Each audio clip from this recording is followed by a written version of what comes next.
Hello friends, hi, my name is रॉथर जेलिस is my name. स्वागत है आपका इस सवाल सैटरडे में। मतलब हफ्ते भर के होंगे सवाल और उनका मिलता है रैंडम जवाब। तो वन बाय वन करके हम देखते हैं। भाई मेरा 4 लाख करीब इनकी रैंक है, मुझे क्या मिल सकता है एमपीडीटी में। पहले सवाल इनका सीधा सा है कि मुझे क्या मिल सकता है, लेकिन उन्होंने ये क्लियर नहीं करा है कि ब्रांच कौन सी मिलेगी। तो इस रैंक के साथ क्या मिलेगा, मेरे हिसाब से बेस्ट होगा एमआईटीएस। एमआईटीएस में आप सिविल देखिए, मैकेनिकल देखिए, इलेक्ट्रिकल देखिए, इलेक्ट्रॉनिक देखिए, यहाँ पर ऑटोमोबाइल देखिए, डबल ई देखिए, डबल ई आईओटी देखिए, और यहाँ बाकी सारी ब्रांचेस आपको मिलेगी।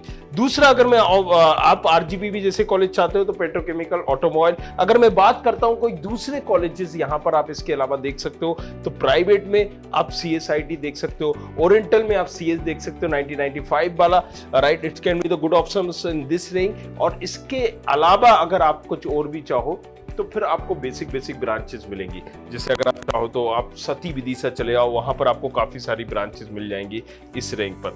सो you have to decide which one you would like to choose.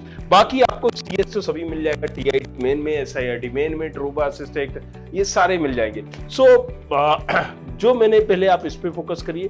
दूसरा आप ये देखिए, तीसरा आप ये देखिए, आप ब्रांच अगर आपकी यहाँ हो जाए, और चौथा फिर आप वहां ओरिएंटल की सीएस देखिए, right. So this can be the perfect मतलब ऑप्शंस फॉर यू। भैया मेरी एमपीडीटी में कौन सी कैटेगरी में जनरल ईडब्ल्यूएस ऑप्शन नहीं आ रहा है, क्या करूं? कैटेगरी में जनरल ईडब्ल्यूएस में देखिए एक और ऑप्शंस आता है, इकोनॉमिकल वीकर क्लासेस हो आप या नहीं हो, तो उसमें आप देख लीजिएगा, वहां आ जाएगा। अभी आगे मैं बता भी दूंगा हर। चलिए 2.48 लाख रैंक है, मतलब 2.5 लाख रैंक है, ईडब्ल्यूएस रैंक है। Can I get MITS Gwalior with CSIT?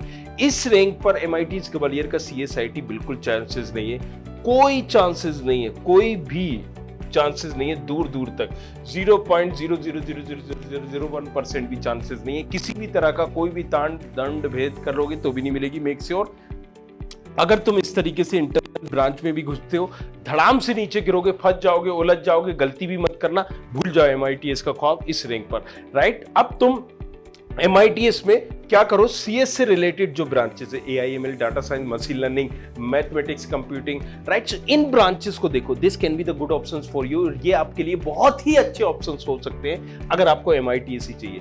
जो बता रहा हूं फ्री एडवाइस है, नहीं लेना है वापस। चलिए नेक्स्ट, यूआईटी आरजीबीवी कॉलेज में, इन कॉलेज में 12th में 91 परसेंटाइल है। मैं पेपर नहीं दिया है,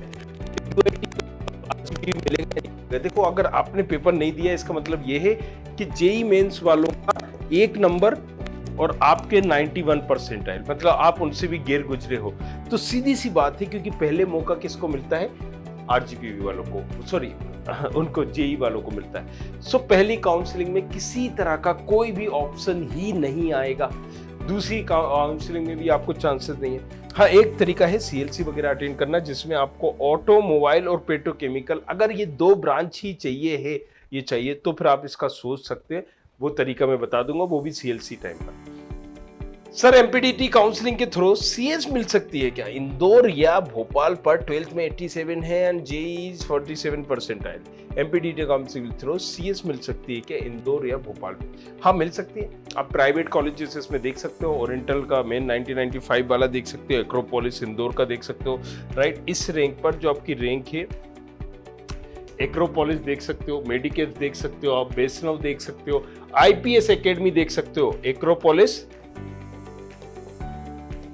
हालांकि अब एक्रोपोलिस की रेपो थोड़े से कम हो गई। आईपीएस, मेडिकेट्स, एलएनसीटी साइंस, इन सबको आप देख सकते हैं। चलिए भैया, टीएफडब्ल्यू फिल करने वाले ऑप्शन में लिखा आ रहा है कि whose family income should be exceed from 8 lakh, मतलब जिनकी इनकम 8 लाख से ज्यादा है, तो टीएफडब्ल्यू वाले ऑप्शन पर यस करें या नो?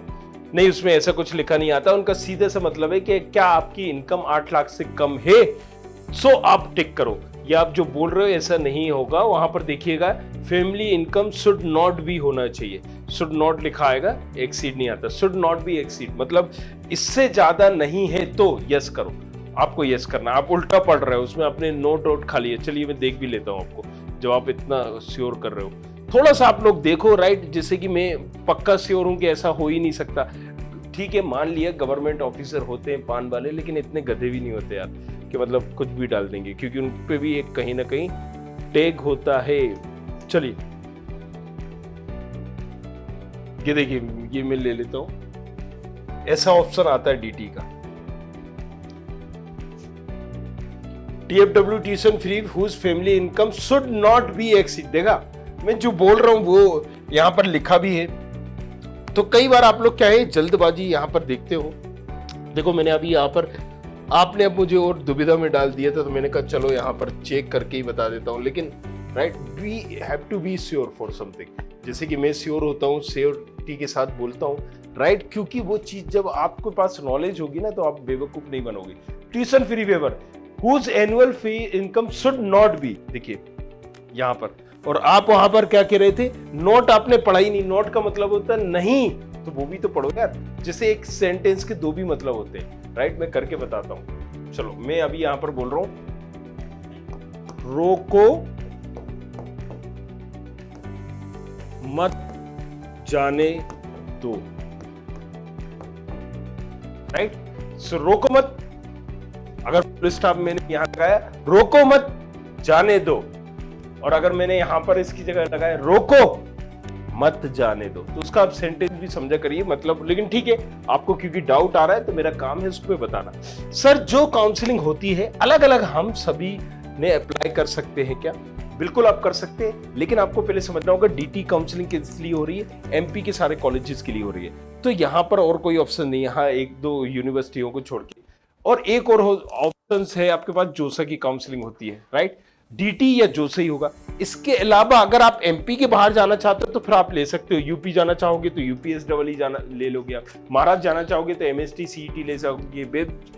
वेस्ट बंगाल तो बेबजी चले जाइए। अगर आप जेक दिल्ली जाना चाहते हो, मतलब दिल्ली जाना चाहते हो, तो जेक दिल्ली या आईपीसीईटी चले जाइए, वो दिल्ली के कॉलेजेस के लिए होता है। अगर आप चंडीगढ़ जाना चाहते हो, जेक चंडीगढ़ चले जाइए। गुजरात जाना चाहते हो, जेईसीटी चले जाइए।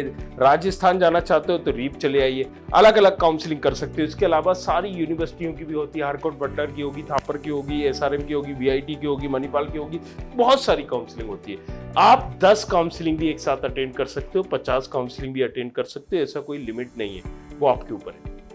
अमन तिवारी, सर मेरी रैंक है 490 इन जनरल में, ईडब्ल्यूएस में 40 लाख, कौन सा कॉलेज मिल सकता है? तो ठीक है, 490 है वर्सेस ब्रांच के लिए। 490 पे तो देखो आप MITS भी ले सकते हो अगर आपका ब्रांच का ऐसा नहीं है। EEE IoT ले लीजिए, राइट, इलेक्ट्रॉनिक IoT ले लीजिए, या फिर इलेक्ट्रॉनिक को टारगेट कर सकते हैं। और आप, मैंने अभी इस पे वीडियो भी बनाई हुई है, 5 लाख की रैंक पर भी किस तरीके से मिली हुई है ब्रांचेस। ऑटोमोबाइल भी ले सकते हो, राइट, केमिकल ब्रांच भी ले सकते हो अगर ब्रांच से इतना आपको लगाव नहीं है। और बाकी अगर आप बाहर जाना चाहते हो, राइट, सो प्राइवेट में आप CSIT इस रैंक पर देख सकते हो। CSIT ही लेना, ज्यादा नहीं लेना। और अगर आपको CS से रिलेटेड ब्रांचेस चाहिए तो LNCT में CS से रिलेटेड ब्रांचेस इस रैंक पे भी आप देख सकते हो।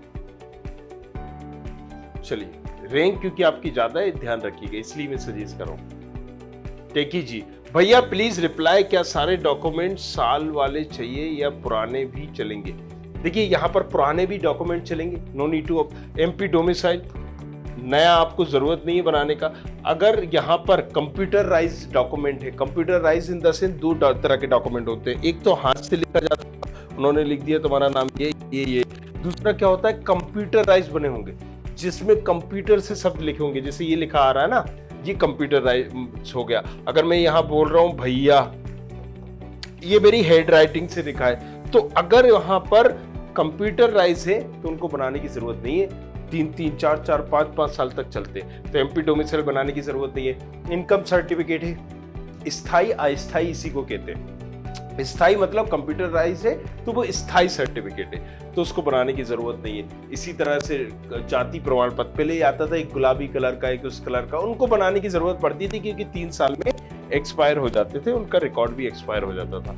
तो अब कंप्यूटराइज में सेव है, सारा डाटा सेव है, कोई जरूरत नहीं है। भैया मेरे 12th उत्तराखंड से की है, लेकिन मैं डोमिसाइल सर्टिफिकेट MP इंदौर का है, मैं तो कौन सी रैंक देखी जाएगी, जनरल या category?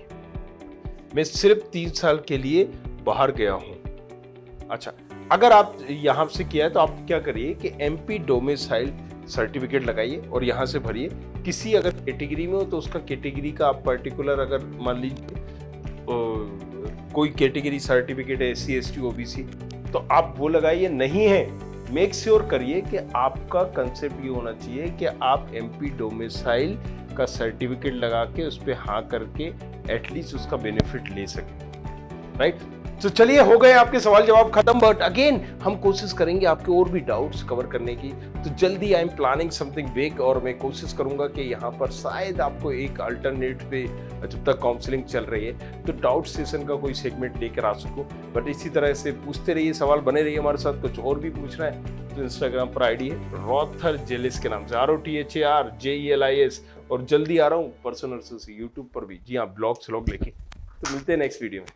I hope you like this video. For more such videos, keep watching our channel and do not forget to like, share and subscribe.